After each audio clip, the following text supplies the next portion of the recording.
stinking badgers!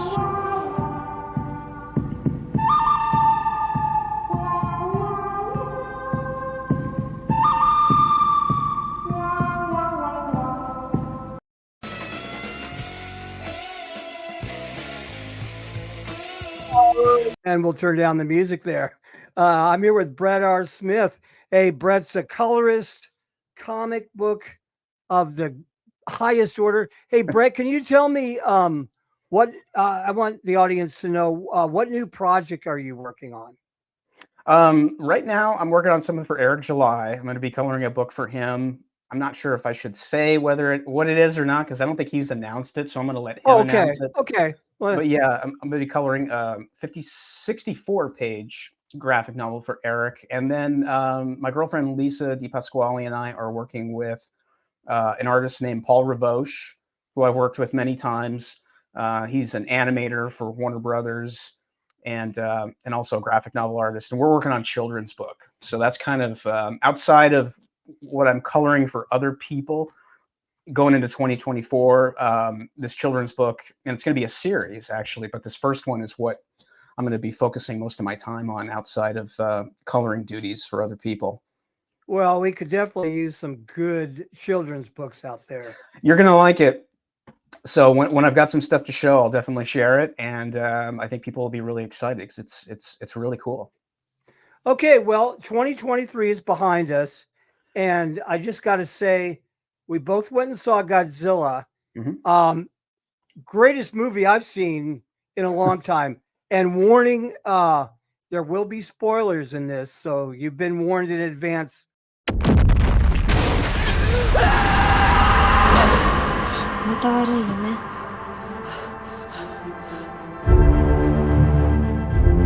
ご両親。空襲でやられたようです。兄さんも私と同じね。親子ともども縁あってこうして生きとったんだから。だから私はどんなことがあっても死んではいけない。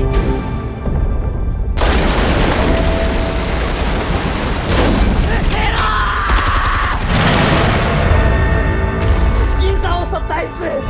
大島だ。ゴジラですよね。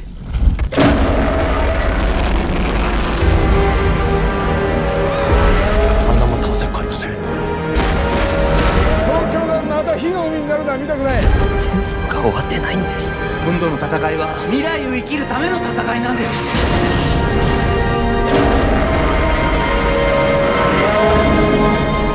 ゴジラマイナスワン。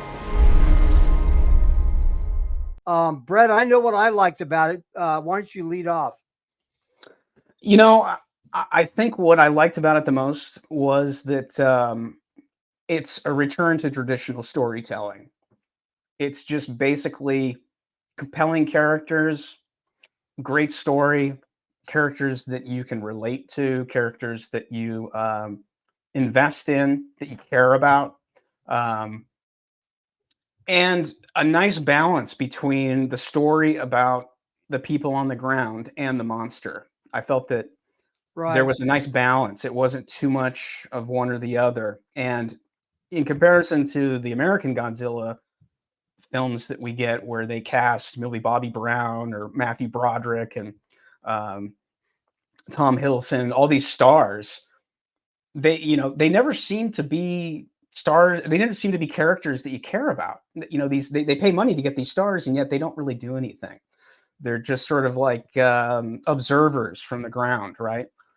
But these characters in Godzilla -1, I don't know who any of these actors are.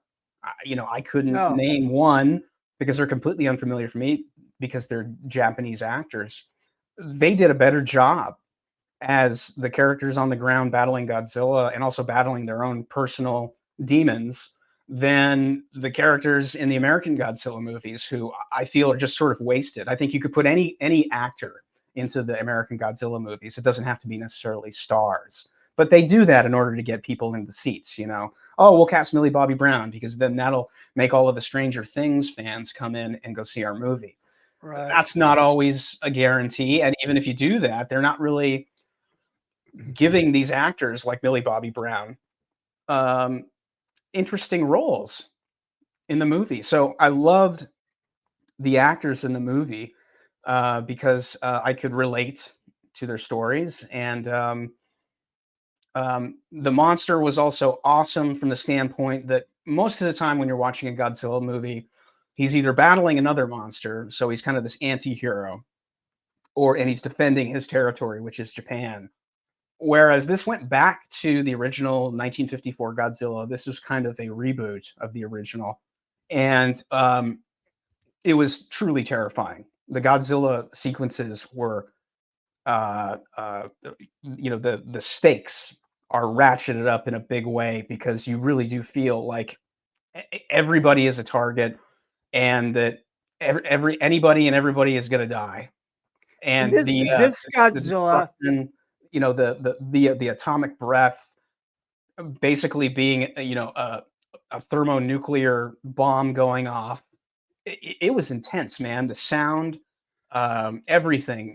It was probably the most intense Godzilla movie I think I've ever seen, and I've seen a lot of the Japanese ones over the years growing up. yeah. Whether it's Godzilla versus Mothra or Godzilla versus Mechagodzilla or whatever. But this was the first time where I watched a Godzilla movie, maybe outside of Pacific Rim, which is another great kaiju monster movie, where you really do feel that Godzilla is a gigantic threat, and it's kind of going to be a miracle if anybody survives. And that's sort of a first for me. Yeah, and the thing that struck me was when this Godzilla comes, like you said, onto the scene, he's indiscriminately kicking ass Yeah. and not taking names. I mean, he is mowing down everything in his path, man, woman, and child. And the thing I liked about this is when he usually picks up like a overhead train or something like that. Mhm. This one picks up the train and then whips it to nails several buildings, Yeah. in the thing. I like when his back lights up, Yeah. later on, he kind of has that Wolverine regenerating power. Yeah. So you really can't kill him. Mhm. And the atomic breath I liked because it was almost like the Death Star. It was that Right. quiet and then Well, bam. I liked the warm up to the atomic breath. There's like this kind of warm up sequence where it's preparing, and then once he blasts his atomic breath, then there's like a cool down, and he's got to kind of reload. And it was almost kind of like he didn't actually have a whole lot of control over it. He's still sort of learning how to use it. But the thing I wanted to mention about the characters is that so much of the characters are it's basically a redemption story for all these characters. They're rediscovering their humanity in the wake of the wreckage of World War II, and they're bonding over that, right? But then they have Godzilla as well to deal with after Hiroshima and Nagasaki and the firebombing of Tokyo. So there's just devastation, and then on top of that, they've got um, a brand new threat outside of the aftermath of the war. And I just thought that it was interesting from the standpoint of the kamikaze pilots and the mechanics, and then the civilians. I mean, you've got this great, um, you got this, everybody kind of filled out an interesting role that was different, and they all had different pain and different redemption to go through. And I just thought that was really interesting. I don't think I've ever seen that necessarily in a monster movie, in maybe not since Pacific Rim.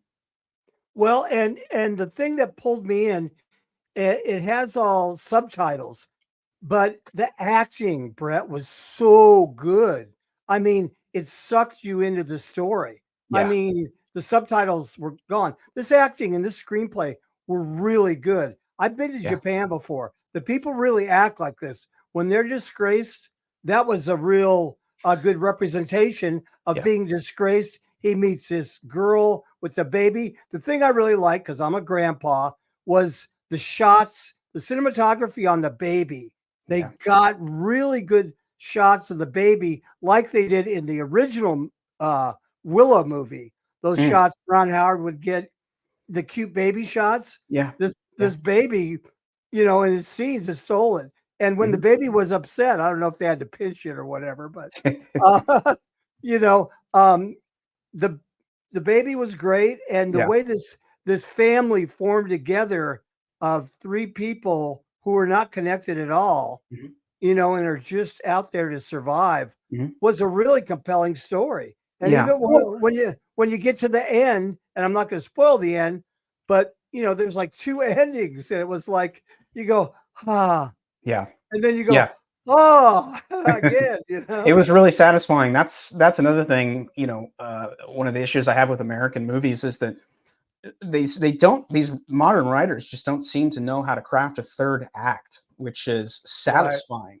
And this was a very satisfying third act. It had sort of a surprise ending, sort of like Alien, where you think that the movie's over, and then there is sort of a second ending, which gives you a not only a happy ending but also a satisfying one. And the humans in most monster movies are just cannon fodder. They get annihilated. They get smashed under the monster's foot. They get blasted away. They get buildings toppled on top of them. This was one of those few times where in a monster movie, I really cared about the characters, and they weren't just cannon fodder. They were compelling. They were relatable. We care about them. We fear for them. And for me, like I said, this is kind of the first Godzilla movie to bring things down to the perspective of the people. Even from the standpoint of the cinematography, there's a lot of more shots than I've seen in other monster movies where you're looking up at Godzilla. So you have the POV of the characters, and when you've got a monster that's 6 or 7 stories tall or maybe bigger, it's scary, it's intimidating, and you really do feel vulnerable as the other characters on the ground are. And that's one of the more interesting things about this movie. I think that I can say that I really liked. And woven throughout the whole movie was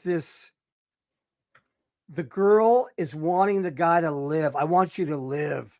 Yeah, And this guy wants to die, I know. Well, So he's a failed kamikaze pilot. yeah, So he has no honor in the eyes of everyone at first. And then that changes over the course of the movie, where the Japanese kind of let go of a lot of that Toho imperialism that they were so wrapped up in within the war. And I love the idea that even the woman who lived next door, who was just chastising him when he came home, right.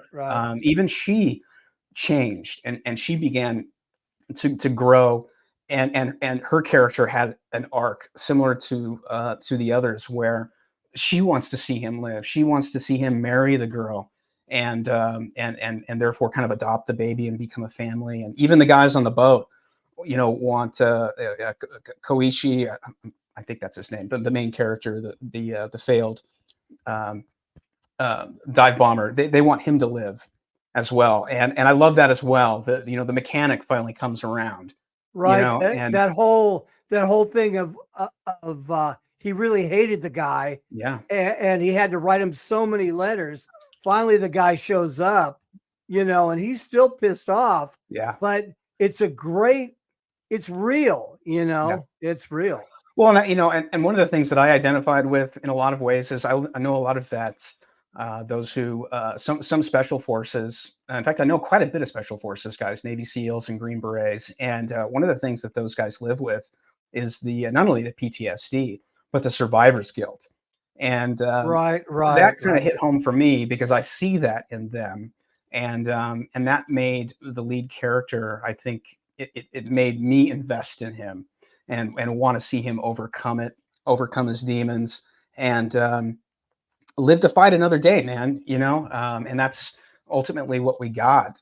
It wasn't something that I was really expecting, especially towards the end. I figured he'd complete his mission and kill the monster, or at least for now, and that would be it, right? But we got something I think even more satisfying, and this movie to me, it was very sincere. It was very sweet. Um, and you don't get those type of qualities these days in Hollywood. There's no snarkiness, there's no stupid jokes. The Japanese seem to know how to do traditional Western storytelling better than American writers. Well, and this was no walk in the park. I mean, they were constantly either trying to rebuild something or they'd rebuild it. Godzilla would knock it down in terror of the monster, in terror of each other sometimes. Yeah. So it was real. It Yeah. wasn't, there wasn't anything funny going on, even though there were a couple little light scenes in there. Sure. There wasn't anything funny about what was going on. No, I mean, there's definitely a little bit of levity here and there because it can't just be wall to wall tension. But these characters were relatable, and we genuinely care about their survival, and that's how you get all of that great dramatic tension, which keeps getting ratcheted up throughout the film, going into the final act. But you get so much of this sort of cheesy, snarky humor, these goofy one-liner quips in American movies nowadays when you have these really sincere, sweet moments between characters. And it's this forced humor, it's this forced campiness, which then destroys whatever sincerity that you have going on within a scene. This movie Taika didn't. Waititi is the master of that. Yeah, that and also James Gunn. I kept thinking about, okay, when is the part where you're in the middle of this great third act and you have all this tension and the stakes are high, and then all of a sudden somebody says, "Hey, got any tape? Does anybody have any tape?" That Right, just right. takes me right out of the movie. I like humor. I like humor in action movies. I think guys like Richard Donner, I think those guys knew how to insert humor into dramatic action movies or dramatic action set pieces. I don't think that most writers and directors understand how to do that these days very well. And Taiki is probably one of the worst. I think James Gunn is good. I think Taiki is probably the worst because James has made some films that I like, but this movie didn't have any of that, and because of that, it allowed more believability. And Donner used to say that his whole ethos when he was doing Superman the movie was that we need to maintain verisimilitude, which means believability. There can't be any campiness in this. Everybody's got to deliver their lines straight, and you got to believe that a man can fly. We can't have Batman, the TV series here. No campiness. So I like that there wasn't any campiness in this movie because frankly, it just didn't need it.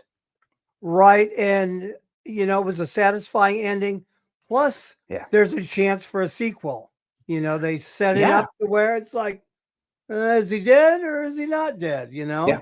Um, Yeah. and the one thing that I learned from this movie is how to say we're screwed in Japanese. And Hollywood ought to be saying that right now because they did it on a $15 million budget. It Yeah. can be done. That was one of the best movies I saw. That was the best movie I saw in 2023. Yeah. Without a doubt. They did it in an interview. The guy who made the movie said, I wish we had $15 million. Yeah, I'm hearing it's closer to 11.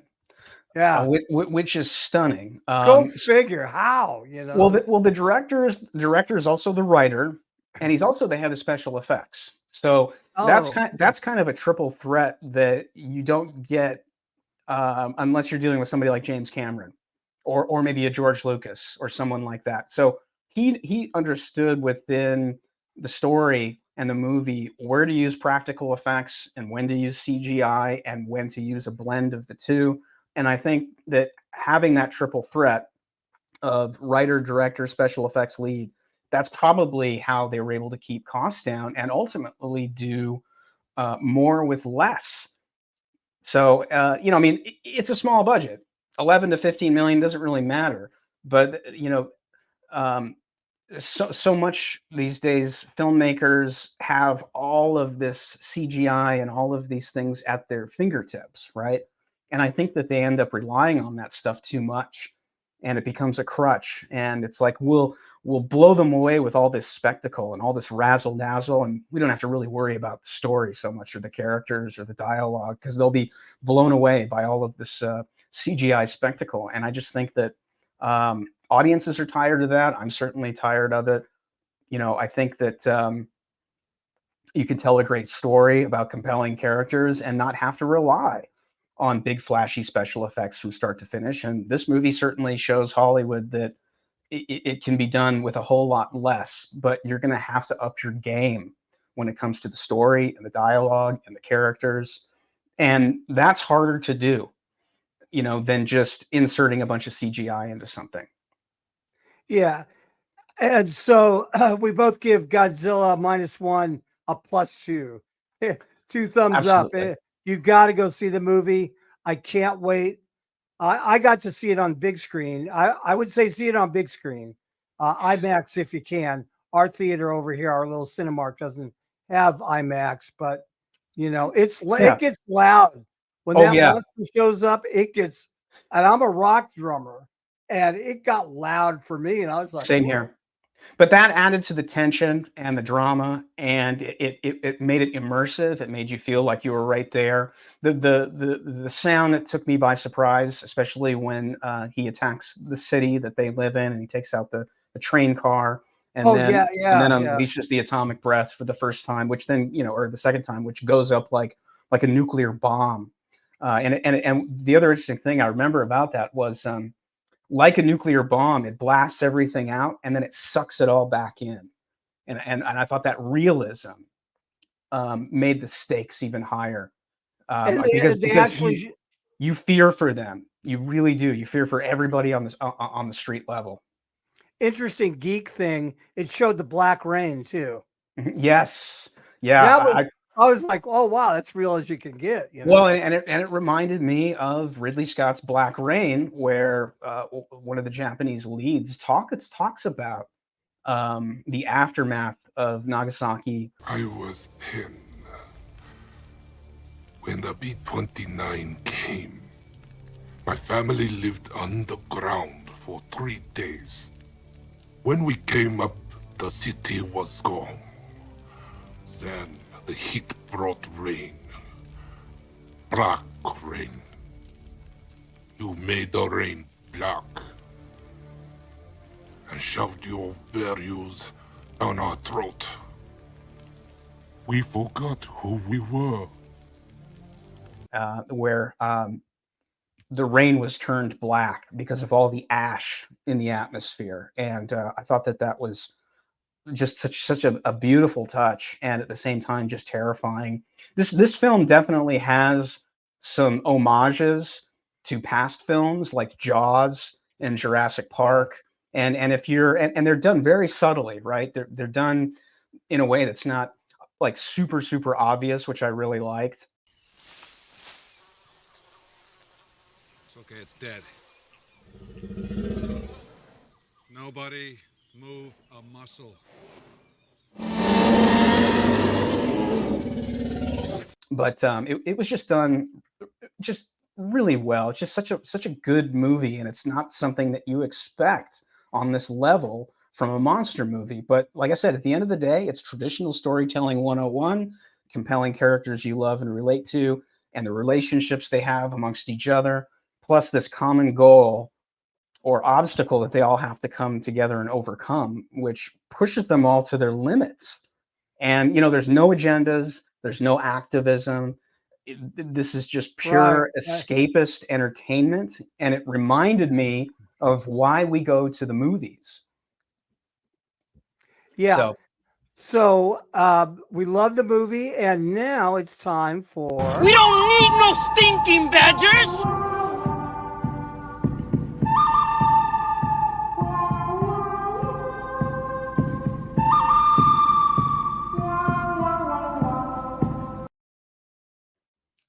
The good, the bad, and the fugly.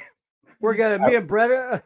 I love UHF. I absolutely love UHF. Oh yeah, that movie has aged so well. It's you know what? It's a little. I mean, the teaching poodles to fly is a little bit over the top, but it doesn't. It's a little tough. Yeah, not a single cuss word in it, and it blows my mind. Yeah, that's pre Kramer. What's that actor's Michael name? Richards. Yeah. I mean, for me, I was introduced to Michael Richards in Transylvania 65000, which is a really bizarre, funny movie with Jeff Goldblum. And oh God, what's the other guy's name? It'll come to me in a minute. But yeah, he's insane in that movie. And then UHF, I remember seeing him again and just being delighted because he's a one of a kind, 100%. Drink from the fire hose. Yeah, yeah. So we're going to give our best and the worst of 2023. I'll lead off with, I thought the worst was anything pretty much Disney made. I could sum it. Loki was boring. A lot of chasing through the hallways. I watched it. I mean, they can only use the round so much. Even Guardians of the Galaxy, which made their best money, the High Evolutionary was the greatest Marvel villain I've seen since Thanos. But I didn't like the way they did Princess Lila, the otter, because like Gunn does, he makes them all cringy, ended up looking like that kid's from Toy Story's backyard, and they weren't that way in the comics. But I mean, that was the only one that I thought, worth a darn. As far as TV, Reacher. Yeah. Both series. Dude, that and Lawman Bass Reeves. Bass Reeves, yeah. Yeah, great shows. Yeah, I enjoyed Oppenheimer quite a bit. That was a lot of fun. In a lot of ways, to me, it was sort of it was sort of an art house movie. In a lot of ways, it was a big budget art house movie, and it had all of these great practical effects, in-camera effects, which I thought were just so abstract and kind of artistic and weird, but also just awesome. And I also thought that it was a feat taking this documentary about a guy and making this 3-hour movie and not feel like a 3-hour movie. Right.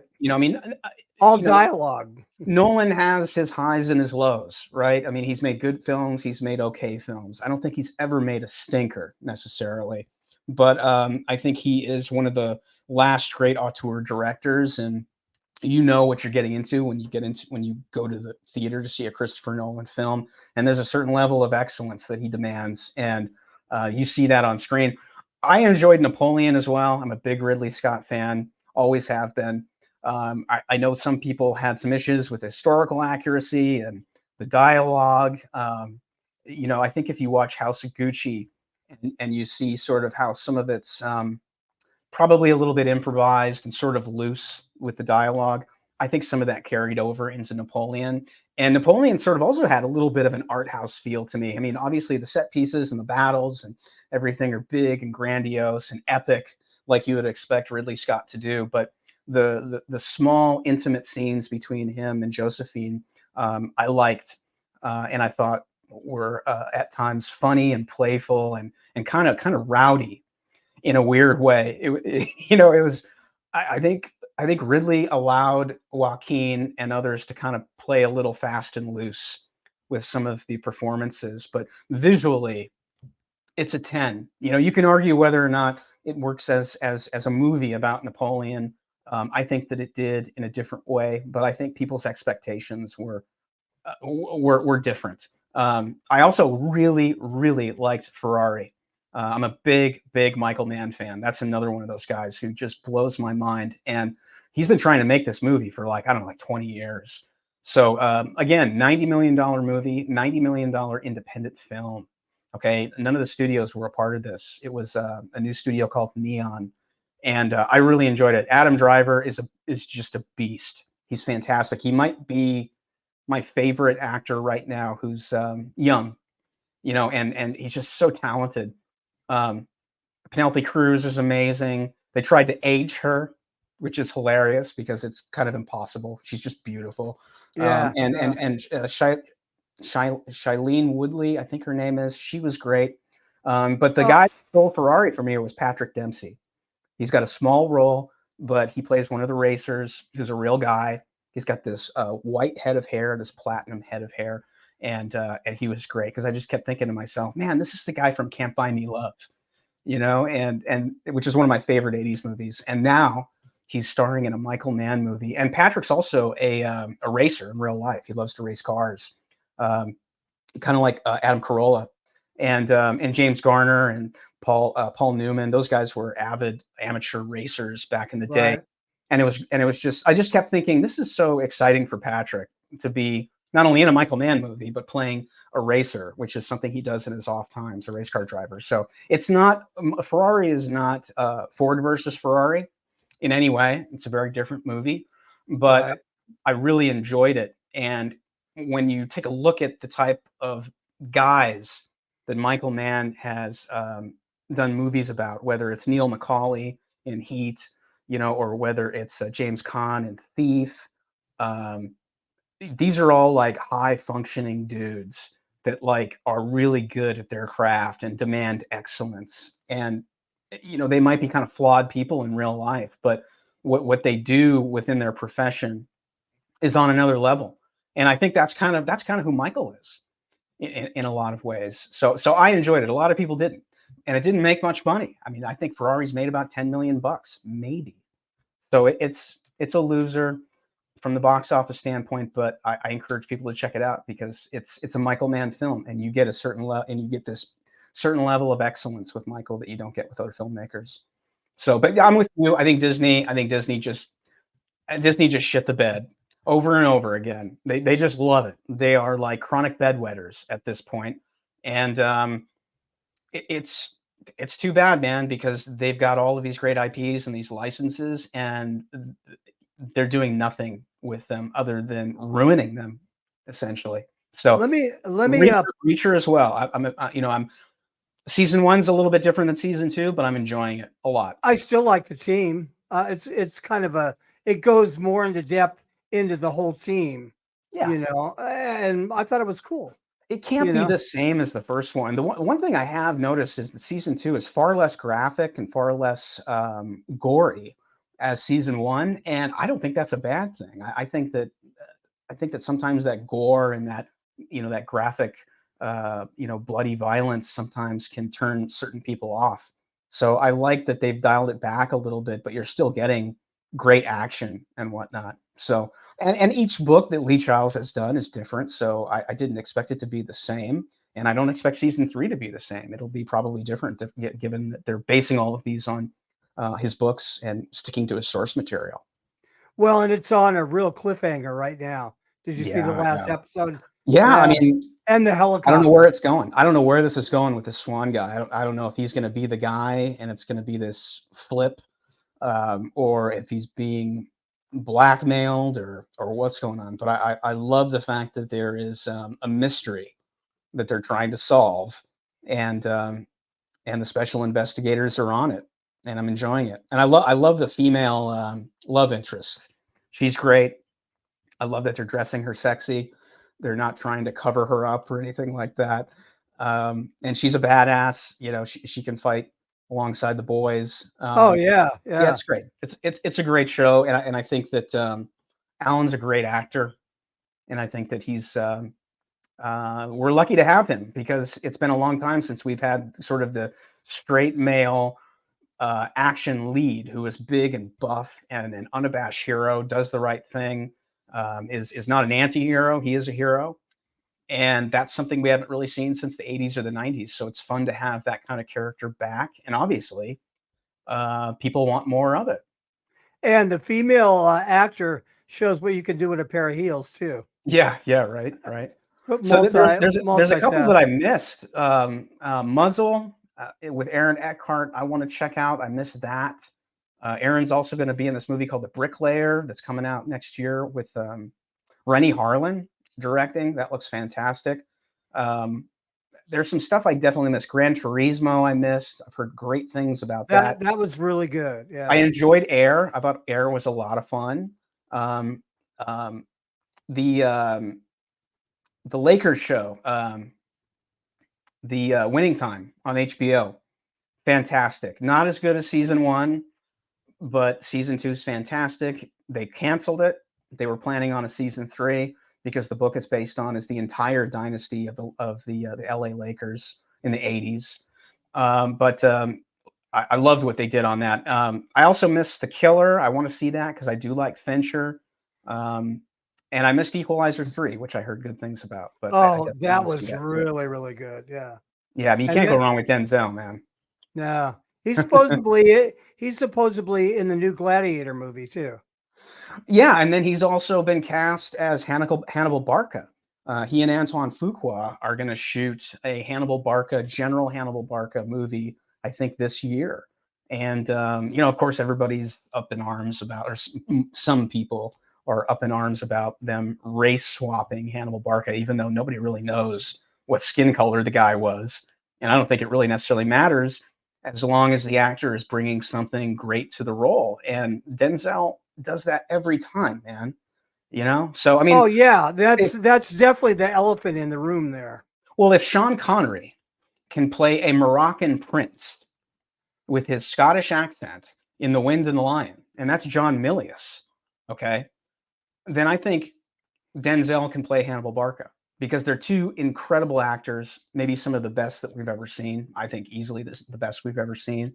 And I don't like the race swapping when it's just for the sake of race swapping. When they do race swap and they bring somebody in who's really talented, like Samuel L. Jackson as Nick Fury, or Red in Shawshank, that what's his name played? Who am I thinking of? Why am I blanking on Tim Robbins? Morgan Freeman's character was originally he was written as a white guy in Stephen King's novel. So they race swapped that, but he did an amazing job. Why? Because he's Morgan Freeman. Morgan Freeman does an amazing job. So you got Moneypenny race swapped in the Bond films. Have no issue with that. She's fantastic. She's also really hot. Denzel did a Shakespeare movie with Kenneth Branagh way back in the day. He did Hamlet. Yeah. I mean, come on. So Eartha Kitt as Catwoman. You're not going to tell me she's awesome. Perry White. You had Larry Fishburne. He did a good job. He's not Jackie Cooper, but he did a good job. I thought Jackie Cooper was perfect. He's perfect, dude. He is the ultimate Perry White. He looks like Perry White. He looks just like him. And then I think about even Jeffrey Wright as Jim Gordon in the new Batman. He did a great job too. I have no issue with that. So I think it really comes down to case by case, right? And this new Mr. and Mrs. Smith, where they race swapped it with a black guy and an Asian girl, stupid. I mean, both those actors are lightweights. Donald Glover, I don't think he does nothing for me. I thought he was an okay Lando. I think anybody really could have played that. But Mr. and Mrs. Smith worked so well because of the sexual tension on set between Brad Pitt and Angelina Jolie. And of course, Brad Pitt was with Jennifer Aniston at the time. And that movie is where Angelina Jolie and Brad Pitt fell in love and destroyed that relationship. So there's a backstory to that. And on top of that, Brad Pitt and Angelina Jolie were huge stars at the time. So to put these two huge stars, which are maybe two of the most beautiful people on the planet, and have all this sexual tension, real life sexual tension behind the scenes, is partially why that movie was such a huge success. So I predict the new Mr. and Mrs. Smith will flop. It won't even come close to the original. But that's a great, I think that's a perfect example of race swapping characters where it just doesn't work, because the actors are not heavyweights, and therefore they're not really bringing anything interesting to the role. Yeah, let me play a couple of clips for you real quick, and then we'll comment on them.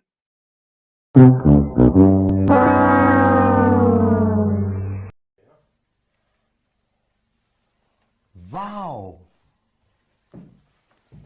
Create a second park in China, given everything that's going on, for example? First of all, when we look at the world, and we are a global company, it's pretty important in terms of growth to establish our businesses in the two most populous countries in the world, India and China. Obviously very different markets. And because, not prior to the last few years, but over the last few decades, because of regulation, our access to that market was somewhat limited. Certainly can't own media, including streaming platform, television channels we couldn't own. And so when we looked at our alternatives in terms of how best to enter that market, building a theme park seemed like a great idea. Because even though, only tens of millions of people can go there versus billions, if we built it right,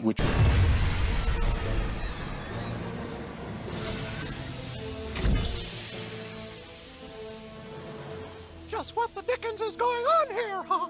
Oh shit, it's him again. What's this about a deal with the Chinese? I own all this shit now. I own the Death Star.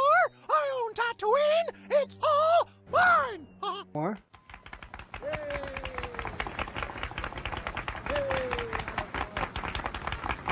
To all who come to this happy place, welcome. Disneyland is your land. Here age relives fond memories of the past. And here youth may savor the challenge and promise of the future. Disneyland is dedicated to the ideals, the dreams, and the hard facts that have created America, with the hope that it will be a source of joy and inspiration to all the world. Thank you. Man, God bless Walt. Yeah, and the thing that got me about Iger saying, well, we're going to make a park. Not everybody's going to be allowed to go to it. Just like in the book Animal Farm, all animals are equal. Some are more equal than others. You know, they pivot on that. And then they have this Don't Squeeze the Charmin director, who is an activist who hates. Now, I get why she hates men. She went up in Pakistan, probably was abused, beat, and all that. But she's got too much baggage. I don't think she's even going to last till the Ray movie starts to film. And if you notice in that first picture I played, Daisy Ridley is beautiful. They had her in short hair. And at first glance, Brett, I really thought that was a guy with her. I didn't have my glasses on. Well, they've got to look like a trans man. They got to fight against the male gaze, you know, because that's toxic masculinity. And that's why I love in Reacher. They have no problem dressing the love interest for Reacher, one of his teammates, one of the special investigators, with some cleavage.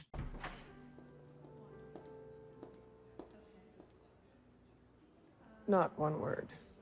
Holy shit. That's 2 words. Another one and I'll shove this kitten heel right up your ass. I'm just saying you look nice. You both look nice. You look like the assholes on top of a wedding cake.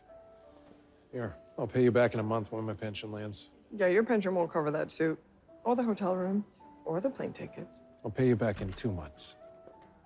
Okay. Everyone ready? Let's go listen to some boring-ass music.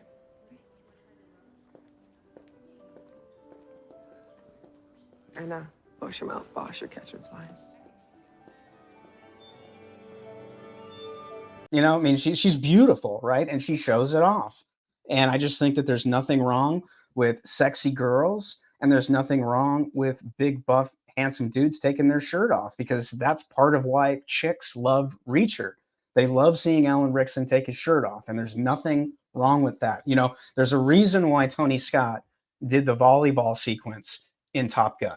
Right. And he said that part of it was to get the girls in the theater. And part of how you do that is to have these hunky, sexy dudes take their shirt off and do something. And it's similar to Top Gun Maverick with the beach football scene, where all those guys have their shirts off, and, you know, they're in their incredible shape, and they all worked really hard to get in shape for that scene. In fact, they shot it twice. But I just think that there are certain things that work traditionally with men and women to get them into the theater, and sex sells. You know, you don't have to be gratuitous, but it's a fact of life, and there's nothing wrong with that. So why not just embrace it and show beautiful women on stage? It's similar to my issue with advertising right now, where a lot of commercials you see will have very ordinary or sometimes ugly actors cast. And nobody wants to buy anything from somebody who's ordinary or ugly.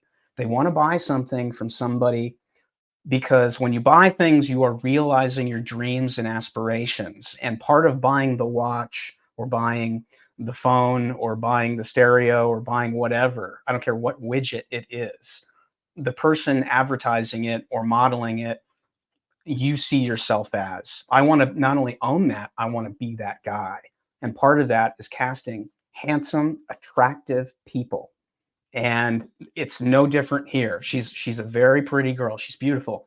They need to work that into the storyline. They need to utilize that, because girls want to see it too. Girls don't want to look at an ugly girl. you know? So I mean, you know, it makes sense to me why they're not doing it, because it aligns with their ethos, which is toxic masculinity, the male gaze. And also there's an element, there is the chip on Kathleen Kennedy's shoulder is the fact that she started out as John Milius's secretary. That's how she was originally hired. She was there to be John's assistant. And then she wasn't very good at it. So Spielberg hired her to be his assistant. And Spielberg said something like, the thing about Kathy is that she's talented, but she seemed to have more of a talent for interrupting everyone mid-sentence when they were throwing down ideas. He said, we brought her on to be an assistant and to write down ideas. Instead, she's throwing out ideas. And that's not what they hired her for. You know, so she's a brilliant producer. She's produced some of my favorite films, our favorite films. So you go back and you look at her record as a producer. With her husband. With her husband, Frank. It's impeccable. But even Marcia Lucas has said on the record that Kathy has no idea what she's doing with Star Wars. She said she and J.J. Abrams, they don't get Star Wars. They don't get it at all. In fact, she said it's shit. That's Marcia Lucas. Marcia Lucas is an acclaimed Hollywood editor. She edited Taxi Driver. She edited A New Hope. She ghost edited Empire Strikes Back. She edited Return of the Jedi. She, in a lot of ways, is the muse and I think a lot of the talent behind George Lucas, because when Lucas divorced her, his whole film career kind of turned upside down. So I go back to, the source material, and Marcia is a part of that source material or creating it. And if people from back then are saying that Kathleen Kennedy doesn't know what the hell she's doing and is doing a shitty job, I believe them, because they're the people who were part of the magic that was created around the first three films. And the Charmin lady is lying, because Marcia Lucas was there since the beginning. So there were strong women in Star Wars from the very beginning. Nobody's against that. They're trying to, what I call it is like the Jennifer Lawrence effect. I remember when I was doing Hunger Games, nobody had ever put a woman in the lead of an action movie. What? I remember when I was doing Hunger Games, nobody had ever put a woman in the lead of an action movie. What did you say? You bitch!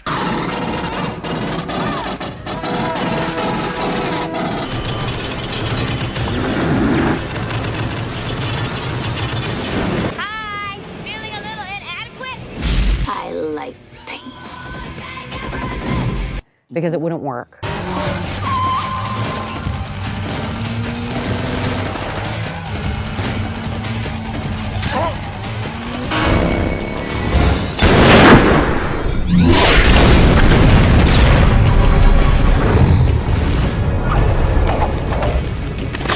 We were told girls and boys can both identify with a male lead, but boys cannot identify with a female lead. Oh, absolutely.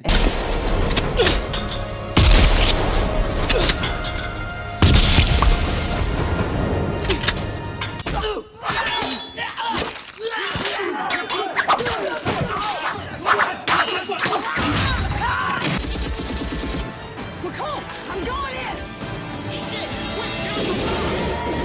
And it just makes me so happy every single time I see a movie come out that just blows through every single one of those beliefs. Not quite.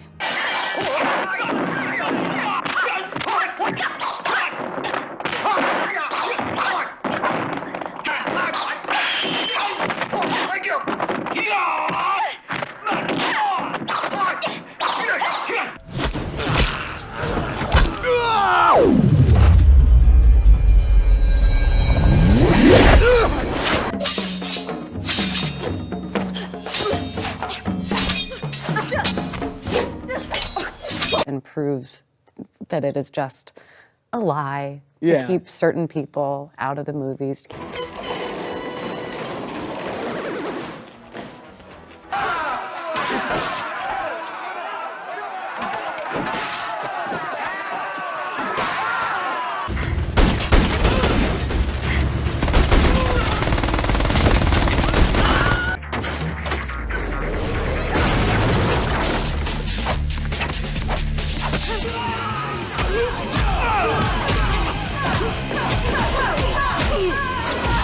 to keep certain people in the same positions that they've always been in. I know.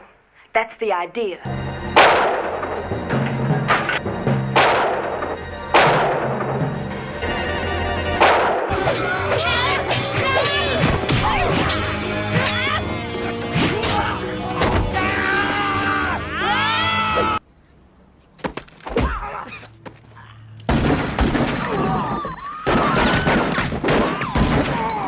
It's just amazing to watch it happen. And Suck my dick. Yeah. You know, it's Yeah. like we're the first ones to do that. Well, no, you know No. what, hon? You're really not. No, I mean, one of my favorite book series of all time is the Han Solo trilogy, which was written in the early 2000s, and it's written by A.C. Crispin. It's a 3-book series, and it's about the origin story of Han Solo, and it's excellent. It's fantastic. It's better than the movie. It's better than Solo, if you read it.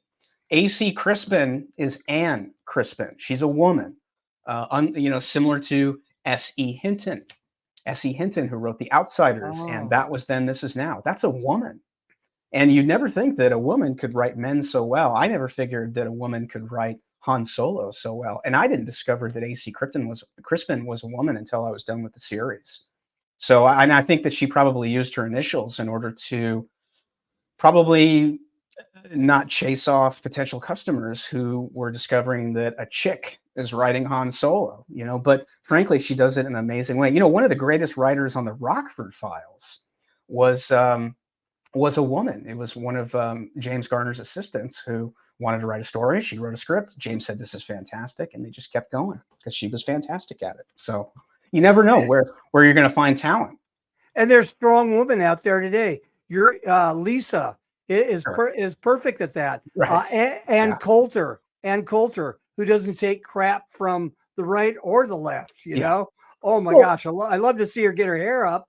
And Kennedy and people like that, Yeah. Very strong woman. Nobody puts them down. Well, why aren't they hiring Catherine Bigelow to do this next Star Wars? Point Break. I love Point Break. I love The Hurt Locker. I think this is the ex-wife of James Cameron, Catherine Bigelow. Incredibly talented. But I'll tell you why they're hiring this Pakistani lady. Partially, it's some kind of weird street cred, right? And then on top of that, she's cheap. Catherine Bigelow would want some money, and that's one thing that you'll notice about the Marvel movies is that in the beginning they were hiring great directors like Jon Favreau and Kenneth Branagh, and then you've got Bryan Singer over on the Fox X-Men films. These are heavyweights. These are incredibly talented directors. And with that comes a price. And obviously you get what you pay for. But I think that Marvel's trying to do this on the cheap, and they think they can go out and get somebody for a bargain. And then they're going to have this personal story of victimhood that's going to somehow connect with people. Oh, this documentary filmmaker, is going to do this amazing job with Star Wars. It's going to be the next flop. And I think that this PR nightmare that we're going through right now with this new Pakistani director, I don't even know her name, and I don't really care, is akin to Rachel Zegler, talking all kinds of shit about Snow White. And of course, she's done a 180 on that.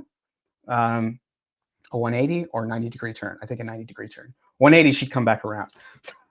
Yeah, she's on the apology tour. I'm like Anthony Quinn in Last Action Hero. I'm getting my metaphors mixed up. But yeah, go hire Catherine Bigelow. Hire Bryce Dallas Howard, who directed some of my favorite episodes in The Mandalorian, or Patty Jenkins. Patty Jenkins didn't suck. Well, and there was another woman director on The Mandalorian. I want to say her name's Laura Chen. She's Asian, but she's also fantastic. She directed some of my favorite episodes of The Mandalorian. So there's been plenty of, talented women to come before, this lady.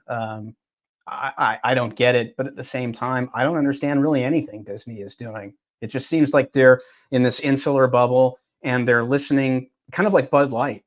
Bud Light had the people from marketing who had the PhDs in diversity and DEI and social justice and all this stuff, and look where it got them. You're seeing largely the same thing going on with Disney, where the marketing stooges are dictating to the creatives. the writers and everybody, and they're saying, okay, this is what we're going to do, but you need to check off all these boxes and make sure you have this kind of representation, and therefore, we'll be able to build this brand and attract new customers. And it's been quite the opposite.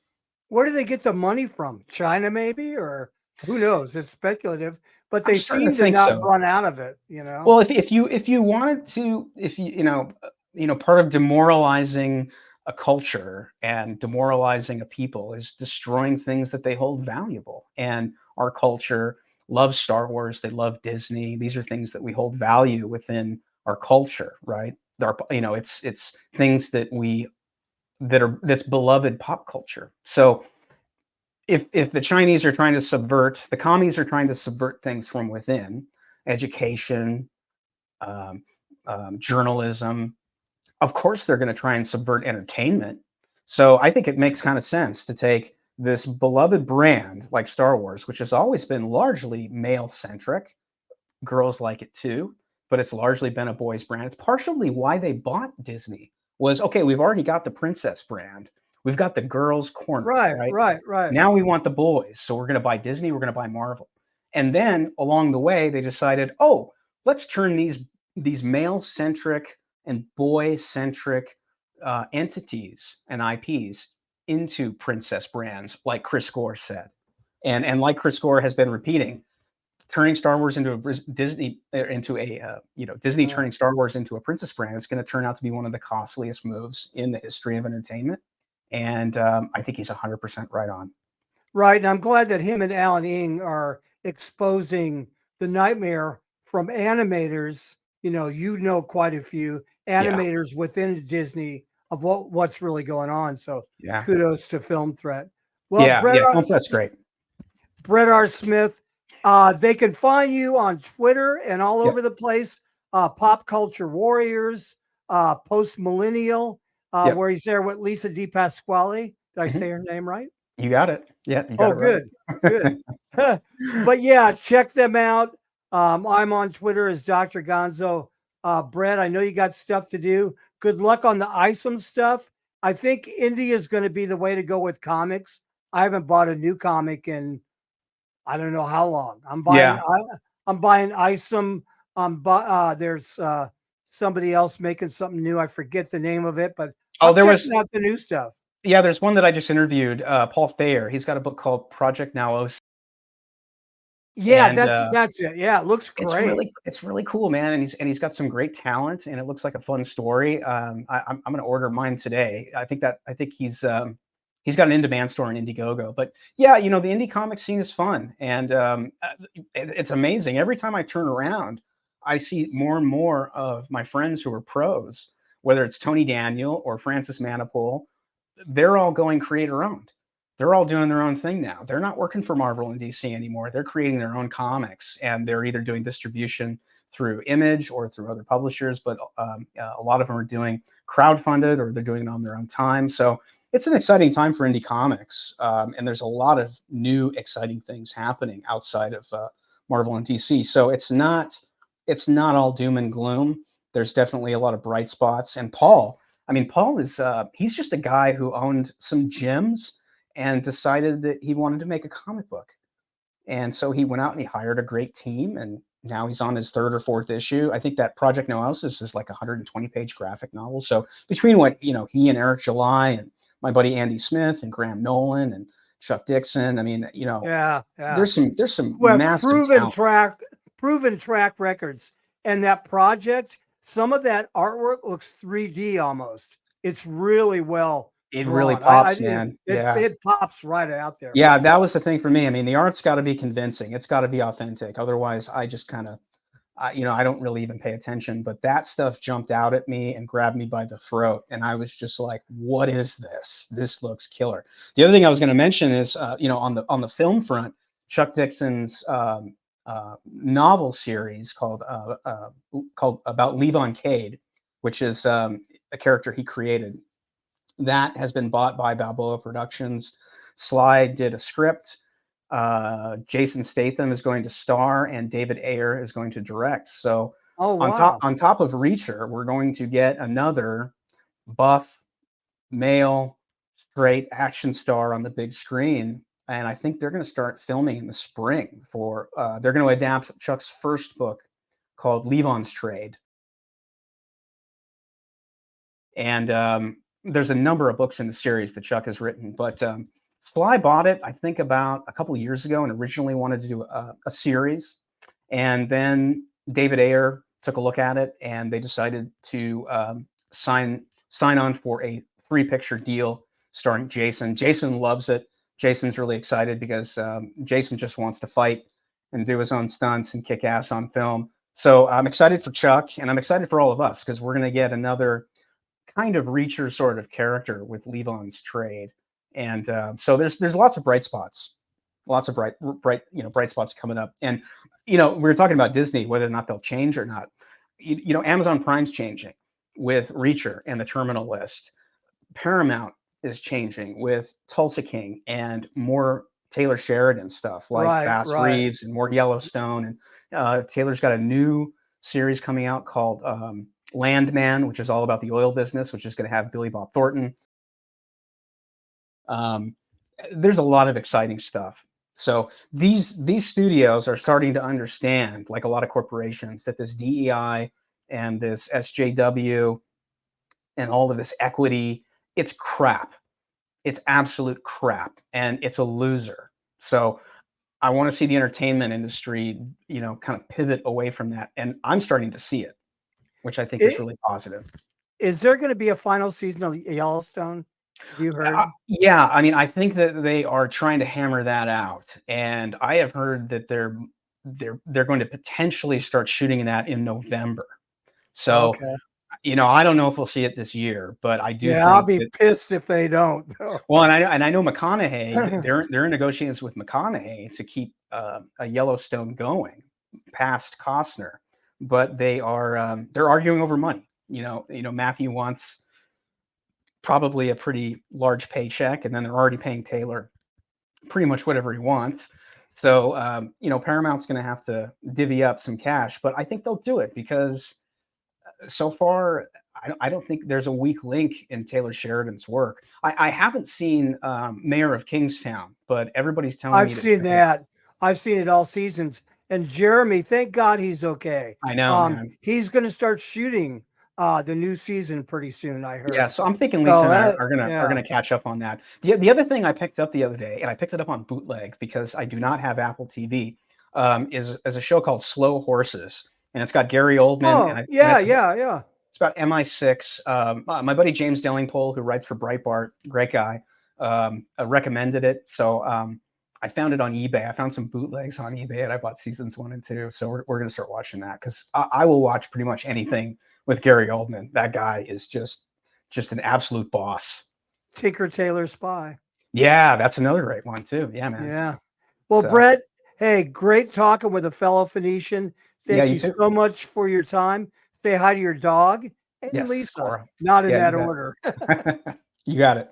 Thanks, Tim. Right, we'll do it again. Thank you. All right, man. Hail to the king, baby.